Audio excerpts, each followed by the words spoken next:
करेंगे। ओम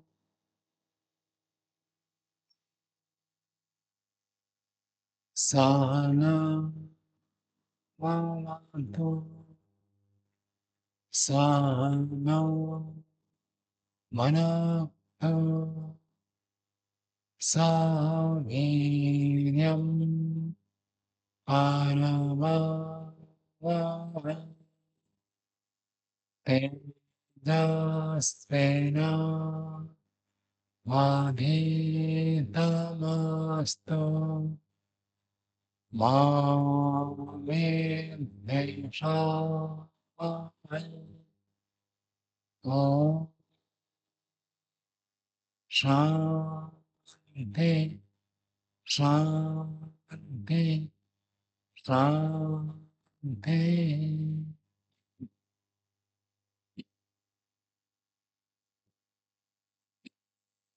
वेदोन्नति की 56वीं कक्षा है। वेदोन्नति में हम तृतीय अध्याय का स्वाध्याय कर रहे हैं। उसमें 66वें श्लोक तक हो गया था। आज 67वें श्लोक से अध्ययन करेंगे। महात्मा विदुर जी ने उनको महाराजा धृतराष्ट्र को अनेक उदाहरण देकर बातों को समझाया। पहले इतिहास में राजा प्रहलाद कहते कैसे निष्पक्षपात होकर सत्य का ही निर्णय किया था, इसलिए वो कीर्तिमान हुए, प्रशंसनीय हुए। ऐसे जो सत्य निर्णय करता है और प्रशंसनीय होता है, उसी को प्रस्तुत करते हुए अनेक बातों को बताया। आगे पंडित व्यक्ति के आचरण को बताते हुए संकेत करते हैं। 67वां श्लोक है। प्रज्ञामेवावगमयते यः प्राच्येभ्यः स पंडितः प्राच्यो ह्यवाप्यधर्मार्थो शक्नोति सुखमेधितुम्। प्रज्ञामेव अवगमयति, प्रज्ञामेव आगमयति। आगमयति गमयति जाता है, आगमयति आता है, प्राप्त करता है। गम धातु के ज्ञान गमन प्राप्ति। तो आगमयति आगमन करता है, अप्राप्त प्राप्ति करता है। प्रज्ञामेव आगमयति, प्रज्ञा को, बुद्धि को, ज्ञान को ही प्राप्त करता है। यह प्राच्यभ्य, जो व्यक्ति प्राच्य व्यक्ति से, अष्टाध्याय में एक सूत्र आता है, प्रज्ञा श्रद्धा श्रद्धार्चभ्यो न। प्रज्ञा शब्द से प्राज्य बनता है। जिसके पास प्रज्ञा है और प्राज्य कहलाता है। बुद्धि है, ज्ञान है, उसको प्राज्य कहते हैं। कहते जो व्यक्ति प्राज्य व्यक्ति से बुद्धि को प्राप्त करता है, ज्ञान को प्राप्त करता है, विद्या को प्राप्त करता है, खुद पंडित हो जाता है। तो पंडित कैसे होगा? दूसरे विद्वान से जब ज्ञान को प्राप्त करता है, खुद व्यक्ति पंडित हो जाता है। प्राज्ञा ही अवाप्य धर्मार्थो शक्नोते सुखम एदितुम। प्राज्य व्यक्ति ही अवाप्य प्राप्त करके धर्मार्थ हो, जो व्यक्ति बुद्धिमान होगा, जो व्यक्ति प्राज्य होगा, ज्ञानी होगा, वो निश्चित रूप से धर्माचरण करेगा और धर्म पूर्वक धन कमाएगा। प्राप्त करके सुखम एदितुम शक्नोते। शक्नोते क्या अर्थ है? सावन जी शक्नोते सकता है, एदितुम प्राप्तुम सुख को प्राप्त कर सकता है। यदि व्यक्ति धर्मार्थ का आचरण करेगा, सुख को तो प्राप्त करेगा ही करेगा। लेकिन कैसे धर्मार्थ का आचरण करेगा? जो पंडित होगा वो आचरण करेगा। और पंडित कैसे होगा? विद्वान उससे जब ज्ञान को प्राप्त करेगा, खुद पंडित होगा। और आगे एक विशेष बात बताते हैं, 68वां श्लोक देखिए। दिवसेनैव तत्कुर्यात् येन रात्रौ सुखं वसेत् अष्टमासेन तत्कुर्यात् येन वर्षा सुखं वसेत्। दिवसेनैव तत्कुर्यात्, दिन में ऐसे काम कर दो, येन रात्रौ सुखम वसेत्। आप जैसे काम करने से नहीं होगा। परीक्षा जिस दिन होती है उस दिन आप रेनकोट ढूंढते हैं, परीक्षा के दिन रेनकोट ढूंढना नहीं होता। पता नहीं कैसे आप विद्यार्थी हो। हम तो एक हफ्ता पहले से ही तैयारी करके रख देते थे। लेखनी भी खरीदना है, बढ़िया लेखनी खरीदनी है तो एक हफ्ता पहले से ही सब तैयार करके रख देते हैं। चप्पल भी खरीदना, नया चप्पल, चप्पल टूट जाए तो फिर परीक्षा में जाते समय दिक्कत हो जाएगी, तो पहले से ही तैयार कर लेते। और आज परीक्षा है, आज वर्षा हो रही है तो आज रेनकोट ढूंढो कहाँ है। और यहाँ तो रोज वर्षा होती है फिर भी आप उसके लिए जागरूक नहीं रहते। महात्मा विदुर जी देखो क्या कहते हैं, दिन में ऐसे काम कर लो जिसके द्वारा रात्रि को आप सुखपूर्वक रह सकते। और रात्रि को आंधी भी आ सकती है, तूफान भी हो सकते हैं, और भी कुछ हो सकते हैं। अथवा दिन में ऐसे पुरुषार्थ कर लो, जो व्यक्ति दिन में पुरुषार्थ नहीं करते, आलसी बनकर पड़े रहते हैं, दिन भर आप बिस्तर में पड़े रहेंगे तो रात को नींद कहाँ आएगी? कि दिन में सो गए तो रात को क्या नींद आएगी? दिन में पुरुषार्थ करो जिसके द्वारा रात्रि को अच्छे प्रकार से आप सुखपूर्वक सो सकते हैं। तो रात्रि सुखदायी हो इसके रिवाज से तैयारी करो। और जब बिजली चले जाए तब सोचेंगे टॉर्च कहाँ है, टॉर्च को पहले से रखो, बिजली जा सकती है कभी, सब तैयारी करके रखो। लाठी है, टॉर्च है, छाता है, सबको व्यवस्थित करके रखना चाहिए। रात्रि को परेशान ना हो। जो दिन में पुरुषार्थ नहीं करता है, तैयारी नहीं करता है, रात्रि को कैसे सुख में रहेंगे। इसी प्रकार से जैसे दिन रात, ऐसे कहते हैं अष्टमासेन तत्कुर्यात्, 8 महीने ऐसे कार्य करो, ये न वर्षाः सुखम वसेत्। 8 महीने में इतना कमा लो, क्योंकि वर्षा ऋतु में तो वर्षा होती रहेगी तो कस्टमर नहीं आएंगे, ग्राहक नहीं आएंगे। और वर्षा हो तो खेत में कर नहीं सकते, वर्षा से पहले जमीन को जोतते हैं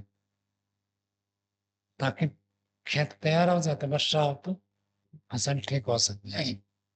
जो 8 महीना पुरुषार्थ करता है, वर्षा के 4 महीने ठीक है।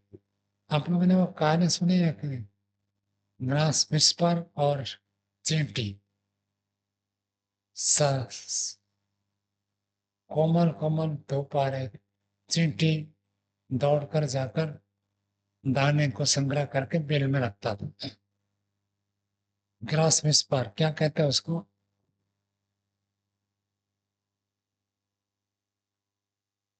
एक बड़ा प्राणी होता है ना, घास के ऊपर कूदता रहता है, टिड्डा। तो हाँ, क्या कहते हैं? राम जी के घोड़े। ठीक है, वो टिड्डा को राम जी के घोड़े को वो मौज कर रहा था, और चींटियों को कह रहा था देखो इतने बढ़िया है, सुंदर सका सुबह प्रातः काल है, और इसमें खेलो, कुछ मौज करो, इसमें क्या आप पड़े हो दाने को संग्रह करके बेल में रखने के लिए। तो चींटियों ने कुछ उत्तर नहीं दिया, चुपचाप अपने काम करते रहे। और जब बरसात के मौसम आए तो दुख होगा, खाने को कुछ नहीं मिला। चींटियों को पास आकर कहा मेरे पास कुछ खाने का नहीं है। कहा हम जब परिश्रम कर रहे थे, तुम क्या कह रहे थे मौज करो। जो उस समय पुरुषार्थ करता है तो वर्षा का समय वो मौज कर सकता है।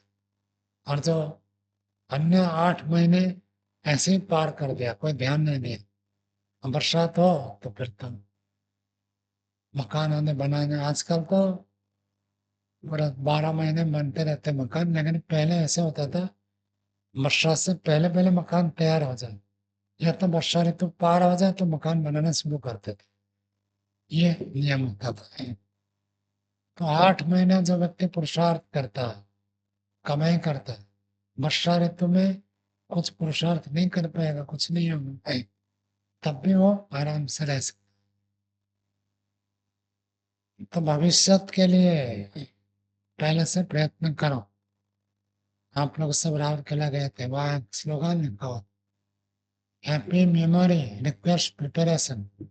यदि आप सुखद स्मृति बनाना चाहते हैं तो आपको तैयारी करनी पड़ेगी, अच्छा पुरुषार्थ करेंगे तो आपका जीवन सुखद होगा और स्मृतियां सुखद होगी, नहीं तो परेशान होगी। अपने आप सुख नहीं मिलता है, पुरुषार्थ करना पड़ता है। वर्षा के चतुर्मास्य को वर्षा ऋतु के 4 महीने होते हैं। यहाँ में जोश वर्षा होती तो पठन पाठन बाधित हो जाता, बिजली भी चली जाती, अंधेरा हो जाता है, तो पढ़ नहीं सकते।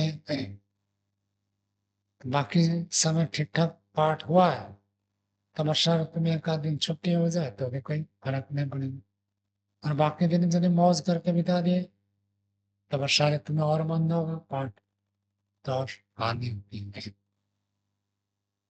इसी बात को योग दर्शन में कहा है, हेयम दुखम अनागतम। जो दुख इसको छोड़ सकते हैं, वर्षा ऋतु आने से पहले तैयारी कर लो। घर में कुछ रिपेयरिंग करना है, पैसा कमाना है, कमा लो। वर्षा ऋतु आने के बाद तो नहीं कर सकते। आजकल तो फिर भी लोग कर लेते हैं, सबके पास गाड़ी हो गई, वर्षा हो, धूप हो, सर्दी हो, 365 दिन गाड़ी स्टार्ट करते हैं और एसी चलाते हैं। वर्षा में भी एसी चलाते हैं, क्यों? सावन में वर्षा में भी एसी चलाना पड़ता है, नहीं तो भाप बन जाए। पूरा खिड़की खोल ले तो पानी घुस जाएगा। आजकल सब ऐसी गाड़ियों में, पहले तो गाड़ियों में ऐसी होती नहीं थी, तब क्या कर, गाड़ी कम होते थे और कम गाड़ी में ऐसे नहीं होते, जितने में होते थे जीप होते थे।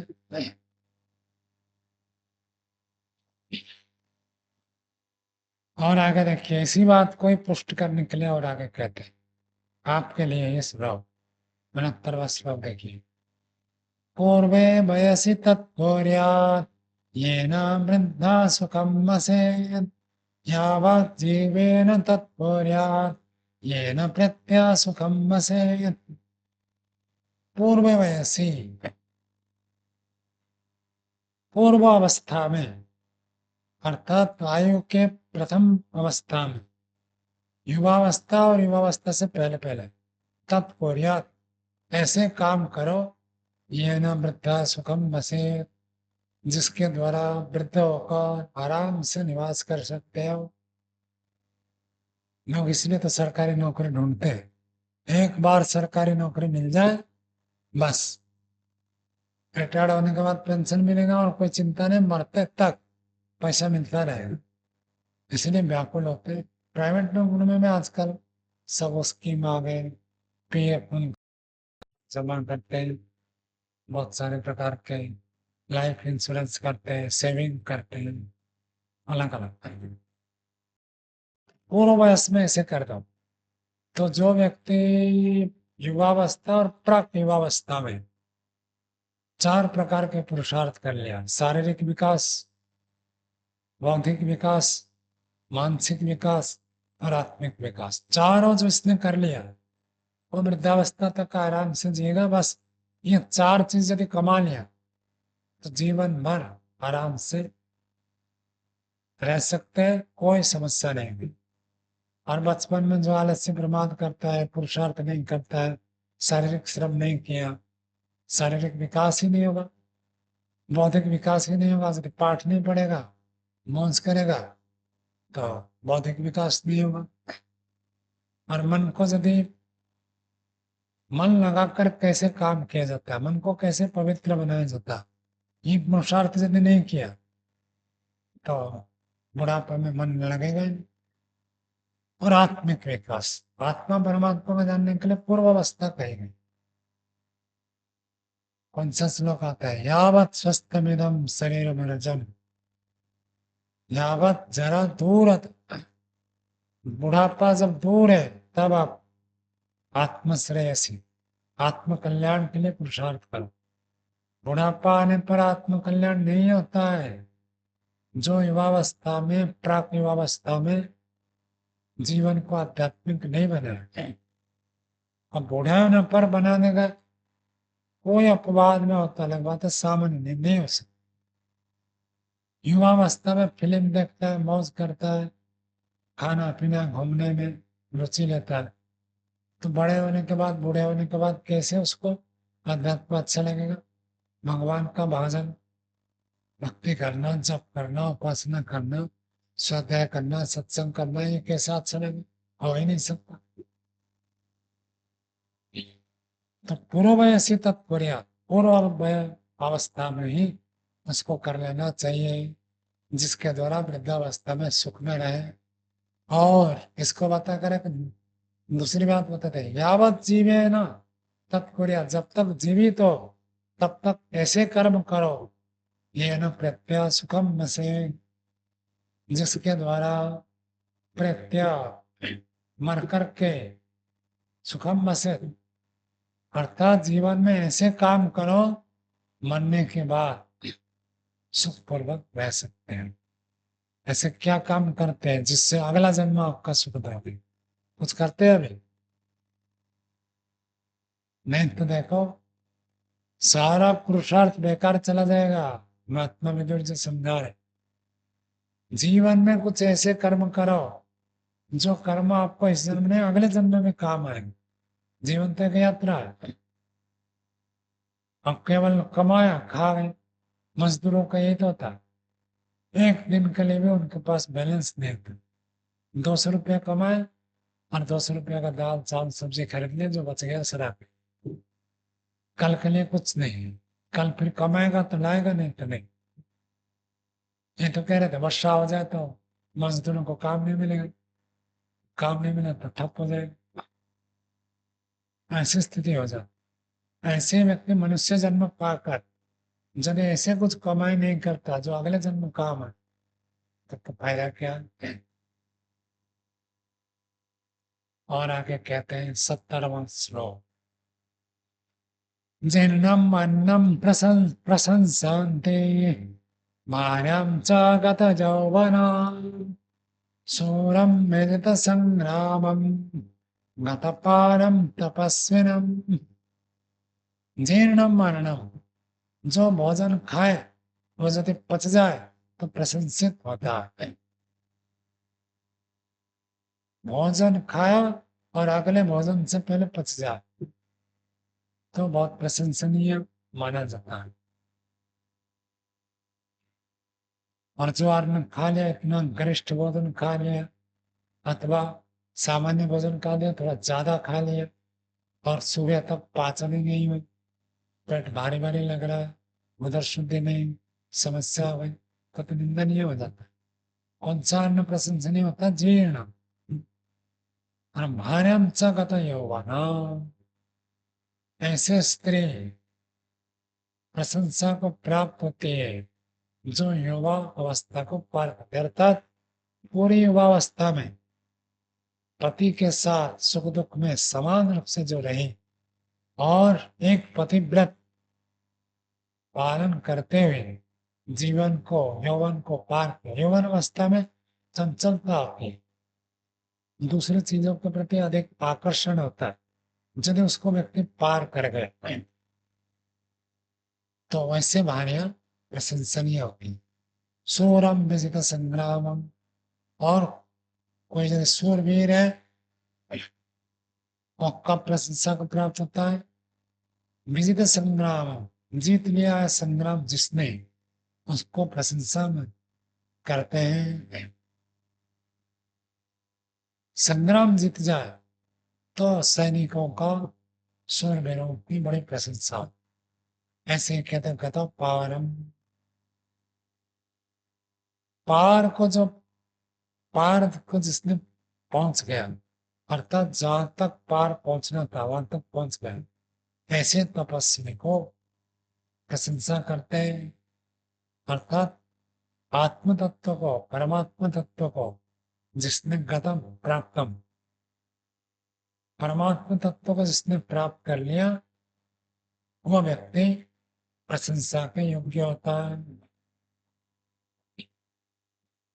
भोजन पच जाए तो प्रशंसनीय है, भार्या यौवन को पार कर जाए तो प्रशंसनीय है, शूरवीर संग्राम में जीत लिया तो प्रशंसनीय है, और तपस्या करके यदि परमात्मा तत्व को प्राप्त कर ले तब वो प्रशंसनीय है। 71वां श्लोक पढ़ते हैं। धनेनाधर्मलब्धेन यच्छिद्रमपि नीयते असम्मृतं तद्भवति ततोऽन्यात् अवधीर्यते। धनेन अधर्मलब्धेन, अधर्मलब्धेन धनेन, अधर्म से प्राप्त किया हुआ धन, और कहते यत् छिद्रम अपनी देयते, जो छिद्र को भी ढक लेता है, कमी है, बुराई है, पाप कर्म है, अधर्म से जो प्राप्त किया धन है, जो छिपाया जाता है, और कहते हैं असमृता तद भवति, वो कभी ढकता ही नहीं है। लोक में कहावत है, आग को कभी भी वस्त्र में छुपा नहीं सकते। अब कोई अंगारा है, आप उसको वस्त्र में छुपाओगे तो क्या होगा, वस्त्र ही जल जाएगा, वस्त्र को जलाकर पार कर जाएगा। अग्नि को वस्त्र से ढका नहीं जाता है। इस उदाहरण को देखकर ऐसे बताया जाता है, अधर्म जो करता है, पाप करता है, वो कभी भी छुपता नहीं। अर्थात एक बार जो पाप करता है उसकी पाप की प्रवृत्ति होती, बार बार पाप करेगा, और एक बार पाप करके छोड़ दे तो हो सकता है छुप भी जाए, किसी को पता भी नहीं चले। लेकिन यदि एक व्यक्ति एक बार पाप करता हुआ ऐसे रोक नहीं सकता, उसके बाद दोबारा करेगा, तिबारा करेगा, बार बार करता है, और बार बार करता है तो हर बार अंधेरा नहीं होता है, कभी ना कभी प्रकाश में आ जाता है, और जो व्यक्ति गलती करता है वो पकड़ में आता है। तो कहते हैं असंवृत्तम तद भवति ततो अन्यत् भवति, उससे और अधिक हो, अवधीयते, द्री धातु है, तो अवधीर्ण हो जाता है, अर्थात उसके पाप और प्रवृत्ति दिखता नहीं है और बढ़ जाता है। मतलब व्यक्ति पाप करता है और यदि उसको छुपाना चाहे, अधर्म से पैसा कमाकर अपने पाप को छुपाना चाहे तो छुपेगा नहीं, क्योंकि जो छुपाना चाहता है वो तो पाप और करेगा, और ज्यादा पाप करेगा, तो पाप उसका प्रसिद्ध हो जाता है, सब जगह फैल जाता है। जितना आप पाप को छुपाना चाहेंगे, पाप उतना प्रसिद्ध हो गएगा। तो इसको बताकर महात्मा बिंदर जी कहते हैं कि तुम्हारा बेटा दुर्योधन वह सुख के काम नहीं करता है, अन्याय पूर्वक के राज्य प्राप्त करके सुख के काम में, तो उसके लिए दुख का कारण बनेगा, कभी भी वो छुपेगा नहीं। और आगे देखिए, उसी बात को जोर देकर 72वां श्लोक बताते हैं। गुरोरात्मा मदां शास्ता, शास्ता राजा दुरात्मना, तथा प्रच्छन्न पापानां, शास्ता वै वस्वतो यमः। गुरु आत्मवताम शास्ता, गुरु जो होता है आत्मवताम, शब्दार्थ तो होता है आत्मा वालों का, अर्थात जिनका अपने ऊपर नियंत्रण है, ऐसे व्यक्तियों का, ऐसे शिष्यों का शास्ता, शास्ता का अर्थ शासन करने वाला। तो जो शिष्य जितेंद्रिय होते हैं उन्हीं के ऊपर गुरु शासन करता है, और जो जितेंद्रिय नहीं होते हैं, गुरुकुल में ऐसे भी कई लोग आते हैं, किनको नौकरी ना मिले, धंधा नहीं मिले, गुरुकुल में आ जाते हैं, और गुरुकुल जैसे तैसे आचरण करते हैं, उनके में का समय करना, आध्यात्मिक उन्नति करना है, प्रवृत्ति तो है नहीं। और गुरुकुल में आगे करेंगे क्या, उल्टे काम करते, वो शासन में रहते ही नहीं है, अनुशासन ही नहीं करते। और आजकल तो बड़ी विकट स्थिति है, क्योंकि पहले तो बहुत ब्रह्मचारियों को मोबाइल की आदत होती, हम गुरुकुल में आते तो मोबाइल बंद करना पड़ता है, और फिर मोबाइल बंद करते थे, छुपे छुपे मोबाइल में काम करते। कोई बाकी कितने भी लोग आते हैं, सबके पास मोबाइल होता है। अब कोई ब्रह्मचारी किसी को कहेगा तो कौन मना करेगा, फोन करने के लिए भी ऑन कर देते हैं, और भी कुछ करना हो तो कर देते हैं। तो ये आत्ममता नहीं है। तो महात्मा विदुर जी कहते जो आत्ममता है, ऐसे शिष्यों को ही गुरु शासन करता है। जो आत्ममता नहीं तो गुरु के अधीन भी नहीं रहते, मन मर्जी करते हैं, अपनी इच्छा से सब काम करते। गुरु आत्ममताम शास्ता, गुरु आत्मेंद्रिय, आत्मा को जीतने वाला, इंद्रियों को जीतने वाला, शिष्यों का शासन करने वाला। और कौन किसका शासन करने वाला, कहते राजा शास्ता दुरात्मन, दुष्ट व्यक्ति, चोर है, बदमाश है, डकायत है, राजा उसका शासन करता है। जैसे उत्तर प्रदेश में सुनने में आता है, योगी जी जो है जितने दुष्ट हैं, और विशेषकर भूमि माफिया है, सबको साफ कर देते हैं, सीधा एनकाउंटर हो जाता है। जो गलती करता है होना भी चाहिए, जो गलत काम करता है उसमें जेल में रखता है और सुरक्षा करते हैं, पैसा और खर्च होता है। जो सुधरने वाले नहीं है उनको सीधा उड़ा, ये अच्छी बात। तो ऐसे राजा होना चाहिए। कहते राजा सस्ता दुरात्मन, और दो चार को दंड मिल जाए, बाकी सब साफ हो जाते, सीधे हो जाते। जैसे मैंने सुना, वो दूसरे ब्रह्मचारी थे ना उत्तर प्रदेश के, वो कहते थे जो कन्याएं होती थी कॉलेज में पढ़ने के लिए कोई नहीं जाता, 10वीं तक तो स्कूल जाते थे, 10वीं पास करने के बाद कॉलेज में, प्लस 12वीं और कॉलेज में केवल नाम लिख देते थे, परीक्षा के दिन जाते थे, बाकी घर में रहकर पढ़ाई करते, क्योंकि रास्ते में जाने के लिए इतना भय रहता, कब किसका क्या हो जाए कोई निश्चित नहीं। और कहते हैं अभी जो सरकार है, योगी सरकार है, तो महिलाओं को बहुत सुरक्षा मिली है, सब निर्भीकता से सब स्कूल जाते हैं, कॉलेज जाते हैं पढ़ने के लिए। नहीं तो गांव में तो बड़ी समस्या हो, नगर में तो फिर भी कुछ स्थितियां ठीक नहीं। तो राजा यदि ऐसे कड़क हो, कठोर हो, तो दुरात्मा व्यक्ति शासित हो जाते हैं। एक के हाथ पैर टूट जाए, जेल में बंद कर दे, तो दूसरे सुधर जाते हैं। कोई और ऐसे महिलाओं के ऊपर अत्याचार करने के लिए हिम्मत नहीं कर सकता। ऐसे गायों को मारने के बारे में, और भी अलग अलग विषयों में। तो जो दुष्ट व्यक्ति होते हैं वो शासन, जैसे राजा ही उनके, वही खुद बूंदे को पालते हैं, तब तो फिर और दूसरे को तो हिम्मत बढ़ेगी, वो तो खूब अत्याचार करेंगे। और वो कभी पुलिस पकड़ ले तो फोन करके कहेंगे ये हमारे आदमी है, छोड़ दो। तो ऐसे राजा का सर्वनाश होगा ही। उस राजा का भी सर्वनाश होगा, और प्रजा उनका भी सर्वनाश होगा। राजा यदि अच्छा हो तो दुरात्मा जितने हैं वो सब अनुशासन में। अतः प्रच्छन्न पापान, और जो छुप कर के पाप करते, चलो जो रास्ते में छेड़खानी करते हैं, डकैती करते हैं, उनको तो वो सावध कर देते हैं। भूमि माफिया भूमि को कब्जा कर लेते हैं, वो तो मजा नहीं। लेकिन जो छुप कर के पाप करते हैं, प्रच्छन्न पापान, सस्ता वैवस्वतो यमा, वैवस्वत, वैवस्वत परमात्मा का बहुत सारे नाम है, उनमें से एक नाम है वैवस्वत भी। अर्थात जो पूर्ण रूप से जाने, उसको वैवस्वत कहते हैं। ऐसे विवस्वत, एक विवस्वान एक राजा भी थे।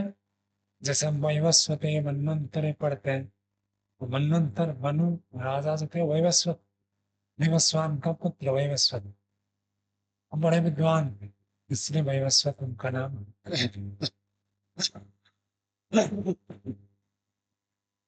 ऐसे ही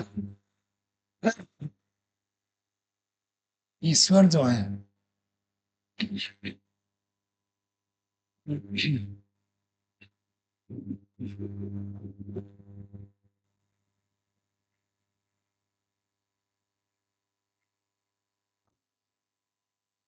ईश्वर में पूर्ण रूप से सर्वज्ञ है, तो ईश्वर का भी एक नाम वैवस्वत है और विशेषण दिया यमः, जो सबका नियंत्रण करता है वो यम होता है। तो जो व्यक्ति छुप करके पाप करता है उसको शासन करने वाला यमराज परमात्मा है।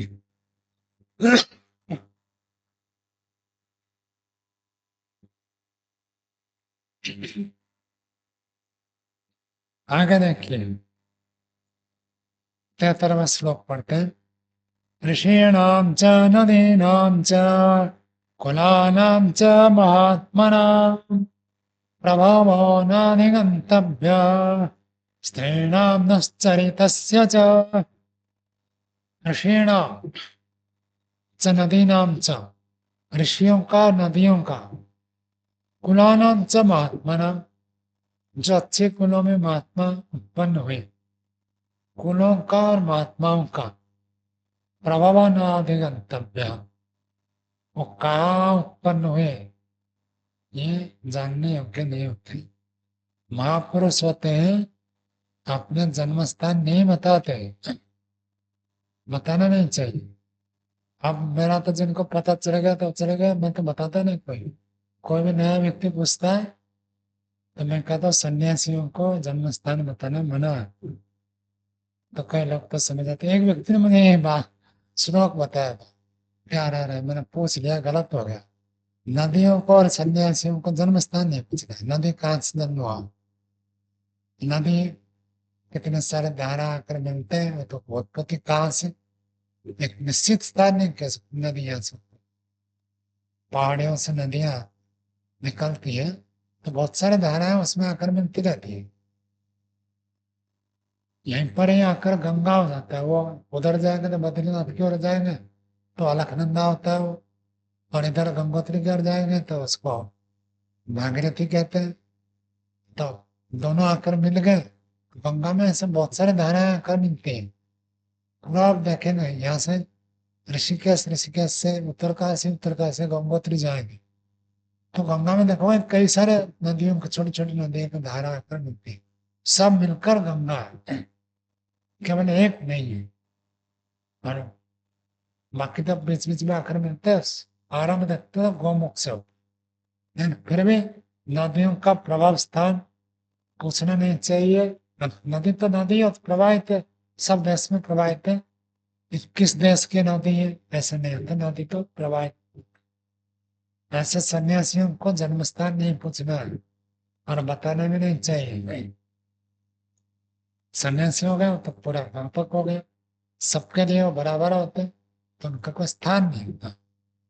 ऐसे राष्ट्र के जो महापुरुष होते हैं पूरे राष्ट्र के लिए वो काम करते हैं, उनको किसी प्रांत के साथ जोड़ करके वो इसी प्रांत का ऐसे कहकर आप विभाग नहीं कर सकते। पूरे देश के लिए उन्होंने काम किया, पूरे मानव जाति के लिए किया, वो तो सबके हो। स्त्रीणाम दुश्चरितस्य च, स्त्रियों के, स्त्रियों का और दुश्चरितस्य च, दुष्ट आचरण करने वाला पुरुष अर्थात दुराचारी पुरुषों का भी। कब से ये दुराचारी बन गई, कब से ये स्त्री कलुषित हो गई, ये कुछ पता नहीं कर सकते। कब से हुआ हो कुछ नहीं बता सकते।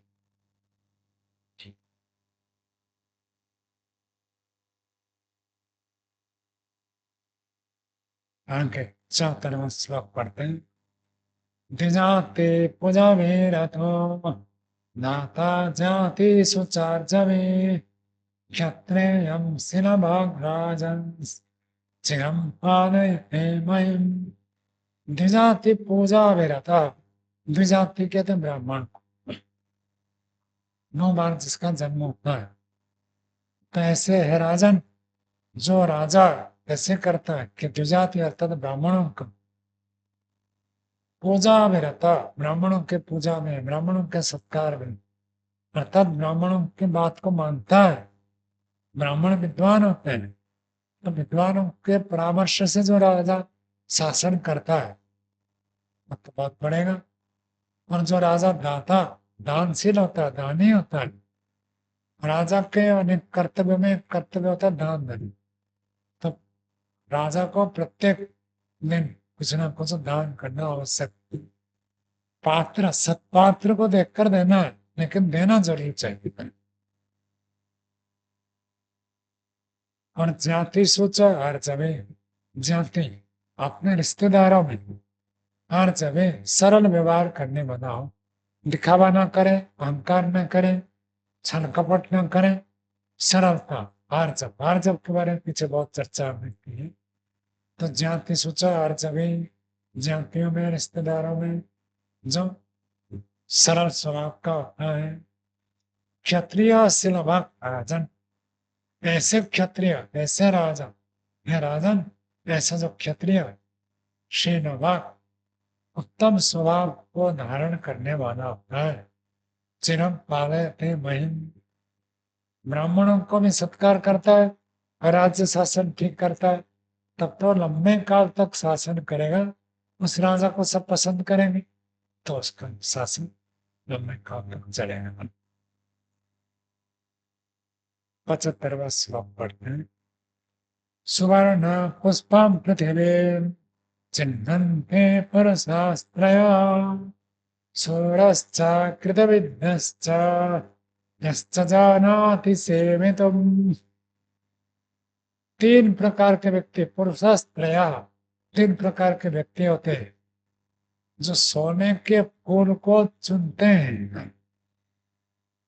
संसार में फूल तो बहुत है, तो बाकी लोग तो फूल चुनते हैं, लेकिन ऐसे तीन प्रकार के व्यक्ति है जो व्यक्ति सोने के फूल को, इस पृथ्वी को चुनते हैं, अर्थात प्राप्त करते हैं। सुवर्ण पुष्पा पृथ्वी, सोने के फूल से भरी हुई ये जो पृथ्वी है, इसको भोग करते हैं, इसका सेवन करते हैं। वेद मंत्र में आता है ना, आम हमें मननाम आर्याय, आर्यों के लिए मैंने भूमिका प्रदान किया, तो श्रेष्ठ व्यक्ति इसको पालन कर। मेरा वाक्या वसुंधरा, मेरों के द्वारा ये वसुंधरा धरती भोगने योग्य होता है। कापुरुष कायर डरपोक आलसी प्रमादी व्यक्ति के द्वारा में मेर के द्वारा भोग्य होता है। कौन कौन तीन व्यक्ति इस सुवर्ण पुष्प से भरपूर पृथ्वी को भोग करते चुनते? कहते सबसे पहला था सूरज, जो सुरवीर है, पराक्रमी है, बलशाली है। राजा के लिए बताया था ना, जो व्यक्ति युद्ध करके भी मृत्यु को प्राप्त करता है वो सूर्य लोक से पार कर जाता है, इतना पुण्य उसको होता है। तो सूरवीर वो कभी भी पीछे नहीं हटता, धर्म के लिए, राष्ट्र के लिए जीवन दे देता। या तो जीवन देगा, या तो शत्रु को जीत करके पूरे पदार्थ को भोग करेगा। एक तो उसको सुवर्ण पुष्प पृथ्वी प्राप्त कृतविद्यश्च, दूसरा बात है जिसने विद्या को प्राप्त कर लिया, विद्या को पढ़ा है और अनुभव किया है, प्रयोग किया, प्रैक्टिकल नॉलेज भी है और शास्त्र को पढ़ा हुआ, ऐसे व्यक्ति कृत विद्या, कृता विद्या, कृता विद्या, यह जो विद्या को कर लिया, अर्थात प्राप्त कर लिया, पढ़ भी लिया और उसका प्रैक्टिकल भी कर लिया, थियोरी भी पढ़ लिया, प्रैक्टिकल भी कर लिया, तो व्यक्ति इस तारके में सुवर्ण पुष्प को भोगता है। यश्च जानाति सेवितुम्, और दो काम जिसके पास नहीं है, तीसरा काम में करता है, सेवा करना जब जानता है। अच्छे प्रकार से जो व्यक्ति सेवा करता है उसको एक बड़ी उपलब्धि होती है।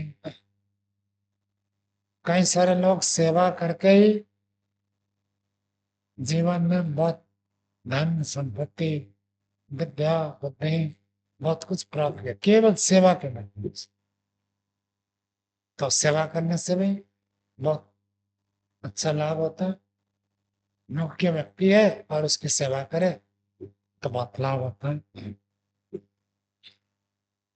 76वां श्लोक पढ़ते हैं। मध्य श्रेष्ठानि कर्माणि बाहुमध्यानि भारत, तानि जन्मा जगन्नानि भारत प्रत्यमराणि च, भारत प्रत्यमराणि च। महात्मा मित्र जी कहते कि देखो 4 प्रकार के कर्म होते हैं। कुछ तो सबसे जो अच्छे कर्म हैं तो होता है बुद्धि पूर्वक जो काम किया जाता है। बैंक में एक व्यक्ति मैनेजर होता है, बाकी क्लर्क अफसर कितने सारा होता है। वो व्यक्ति एक जो मैनेजर है वो केवल सिग्नेचर करता है और उसका कुछ भी काम नहीं, कैश गिनना नहीं, लेना नहीं, देना नहीं, कुछ नहीं, केवल सिग्नेचर करो। लेकिन बुद्धि से सारा सोच विचार उसको करना पड़ता है, क्योंकि उसके आधार पर पूरा ब्रांच का लाभ और हानि निर्भर करता है। तो ऐसे व्यक्ति जो बुद्धिपूर्वक काम करते हैं वो एक ही होता है, कोई इक्का दुक्का होता है, वो बुद्धिपूर्वक काम करते हैं। तो सर्वश्रेष्ठ काम होता है तो बुद्धिपूर्वक, बुद्धि श्रेष्ठा कर्माणि, बुद्धि जिसमें प्रधान है ऐसे कर्म को श्रेष्ठ कर्म माना जाता है। बाहु मध्यान्ह भारत, और बाहु के बल पर शारीरिक शक्ति सामर्थ्य बल के आधार पर जो कर्म किए जाए वो मध्यम स्तर के काम, मध्यम स्तर के काम वो जाकर ताकत पर किए जाते, उसकी भी आवश्यकता है, उसकी मदद नहीं, लेकिन वो मध्यम स्तर के कार्य है। और तीसरे स्तर पर कहते हैं ताने जंगा जगन्य, जंगा एक उपमा आप देखो, जैसे मनुष्य वस्त्र पहनते हैं, आजकल तो वस्त्र की मर्यादा भी नहीं रही, कोई पैंट शर्ट पहनता है, कोई कुर्ता पहनता है, कोई पायजामा पहनता है, कोई धोती पहनता है, कोई कुछ पहनता है। और महिलाओं का तो पूरे शरीर को आवरण करके रखना चाहिए, इन महिलाओं का भी आजकल कोई मर्यादा नहीं वस्त्र पहनने में।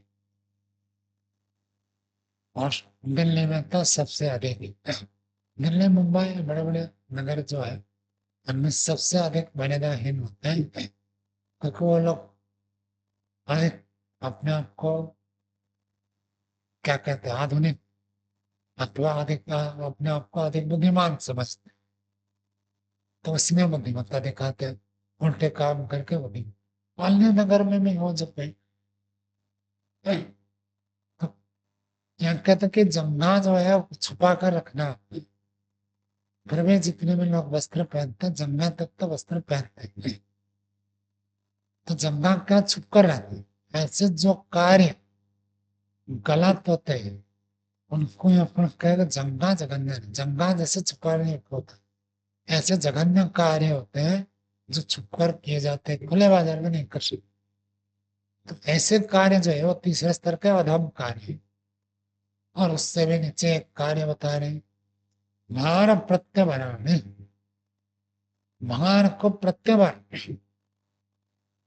अर्थात भार संकट लाकर सिर के ऊपर डालना, ऐसे कार्य होते हैं चौथे स्तर का, जो सामान्य भाषा में कहता हूँ आ बैल मुझे मार, ऐसे कार्य होते हैं जिसके मेरा ना अपने कुछ लाभ है ना दूसरा कुछ लाभ है, उल्टा संकट आकर खड़े हो जाए, जाकर कुछ उल्टे काम कर दे तो वो व्यक्ति तो संकट में जाएगा, पूरे परिवार को संकट में डाल दे। ऐसे कार्य ये चौथे स्तर के कार्य हैं। तो 4 प्रकार के कार्य होते हैं। अब इनको बताकर महात्मा विदुर जी धृतराष्ट्र को समझा रहे हैं, आप सोच लो आप कौन से कार्य कर रहे हो और आपका पुत्र कौन से कार्य कर रहा है, उसी को बता रहे आगे 77वें श्लोक में। दुर्योधने थ सकोनो मूढ़े दोषासने तथा कर्णे चैश्वर्यमाधाय कथम तम मोक्तुमिच्छसि। दुर्योधने अथ सकोनो, दुर्योधन में और शकुनी में है, मूढ़ है दुशासन है, और दुशासन तो मोड़ है। था तो वो ठीक ठाक, लेकिन दुर्योधन जैसे कहे उसका अपना वक्त था, जैसे कहे वैसे ही करता था।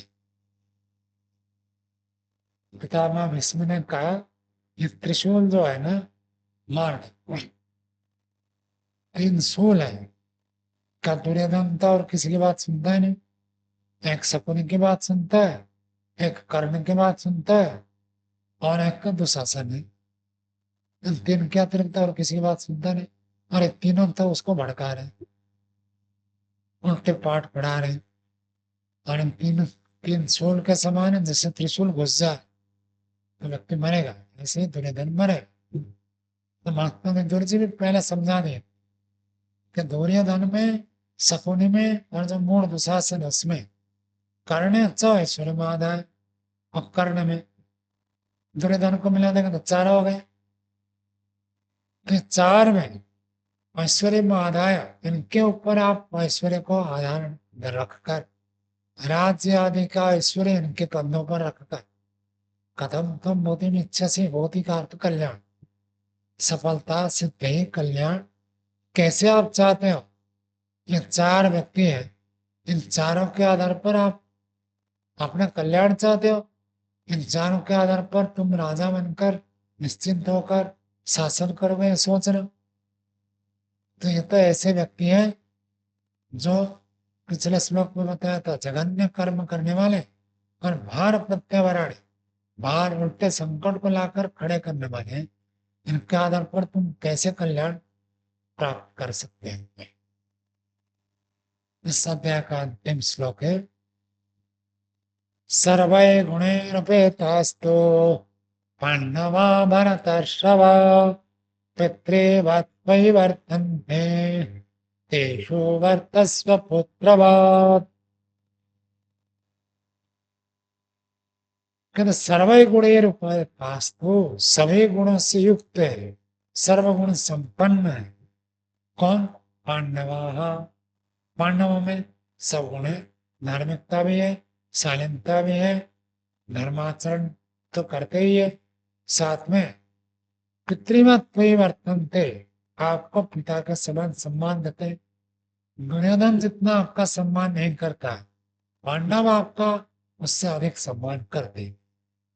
आप दुर्योधन के पिता है, लेकिन पिता होने पर वो आपको सम्मान नहीं करते, और वो आपके भाई के पुत्र हैं, फिर वो आपको पिता के समान ही व्यवहार करते हैं। तो आपका कर्तव्य होता है कि आप उनके साथ पुत्र के समान व्यवहार करो। तो अनेक बातों को प्रस्तुत करके उनको सार सार देखा, स्पष्ट रूप से देखा है कि पांडवों का स्वरूप कैसा है और कौरवों का स्वरूप कैसा है, और किसमें आपको लाभ होगा, किसमें हानि होगा। यदि आप कल्याण चाहते हो तो उनके साथ पुत्रवत व्यवहार करो, इससे आपको कल्याण हो। यहाँ पर वेदों की का यह तृतीय अध्याय पूरा होता है। आगे फिर चतुर्थ अध्याय पढ़ें। ओम शांति शांति शांति।